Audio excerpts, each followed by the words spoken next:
Et salut à tous, c'est Théo pour une nouvelle vidéo. Aujourd'hui, nous allons vous expliquer le fonctionnement des freins hydrauliques pour les vélos de route. Alors, c'est un système de freinage qui offre de nombreux avantages par rapport aux freins traditionnels à patins. Allez, on regarde ça tout de suite ensemble.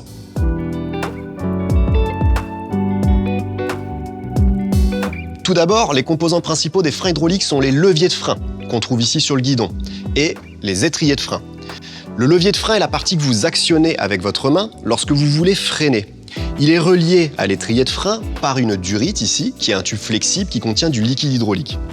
Le liquide hydraulique est généralement de l'huile minérale ou du liquide DOT.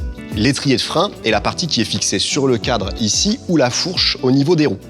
Il contient des pistons qui actionnent les plaquettes de frein. Voilà. Les plaquettes de frein sont des pièces métalliques qui viennent frotter contre le disque de frein. Et enfin, le disque de frein est une pièce circulaire en acier ou en aluminium fixée sur la roue du vélo.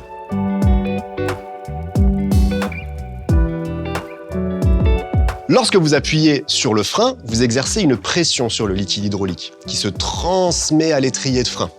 Le principe est le même que celui d'une seringue. Le liquide hydraulique agit comme un transmetteur de force entre le levier et l'étrier. Il permet ainsi d'amplifier la puissance de votre geste et de contrôler le freinage avec précision. Lorsque le liquide hydraulique fait pression sur les pistons, ces mêmes pistons vont retransmettre la pression sur les plaquettes de frein contre le disque et c'est ce frottement entre les plaquettes et le disque qui va créer une force de résistance et ainsi ralentir la rotation de votre roue. Plus vous appuyez fort sur le levier, plus les plaquettes serrent le disque et plus le freinage est puissant.